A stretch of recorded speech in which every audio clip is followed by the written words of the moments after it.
Spirit programme sort of differs from other programmes I've worked on because it's embedded and it's amalgamated. And when you work with a lot of different companies where they might just go through a normal MVQ programme, it's not tailored for the business that they're in. Whereas this one brings in the business model and it brings in the MVQ. It brings them both together and it makes it easier for the learner.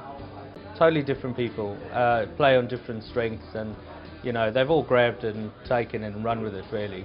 I was straight out of school. I had no qualifications, had a few GCSEs. I popped down, dropped my CV in, Simon gave me a call. I started a week later, 17. 3 years on, I'm still here. I came into the industry just as a sort of a stopgap. I was in sales beforehand, so that helped quite a bit.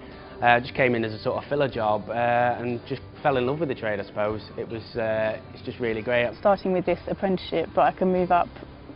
They make it sound like there are no limits, to be honest. You can move up as far as you want. You can stop at team player, you can stop at manager, you can go further than that. So that's where it all starts with this apprenticeship. The pathway to learning, it's really good. You can it's easy to progress. There's a next step already lined up with the team leader apprenticeship scheme.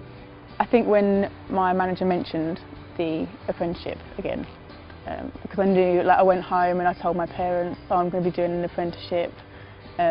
So it's good for them as well because they know that I'm moving up somewhere. We have 2 team leaders working for us front of house at the moment. They're currently working through their Superstars book, orientation book.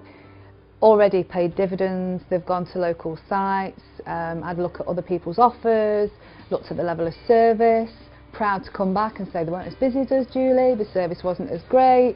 The structure really helps them. It breaks it down into manageable portions rather than throwing it all at them all at once. So especially when I was working with the apprenticeship with Hannah, because I was her apprenticeship coach, you know, it broke it all down, it made it manageable.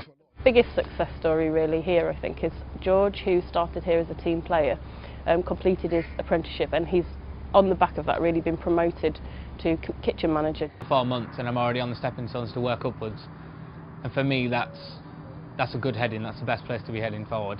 I'm really proud of with myself and after pass this MEQ, and thanks for everyone. Our manager has more faith in us.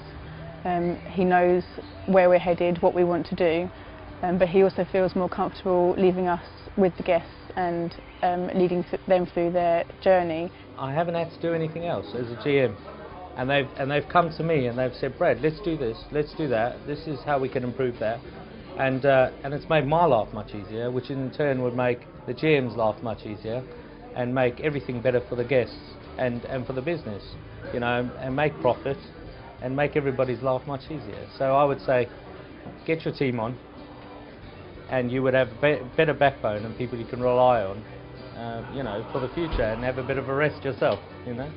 The job, it's not just a job, it is a career, and I could become a manager one day, and I think that's what the apprenticeship has given me.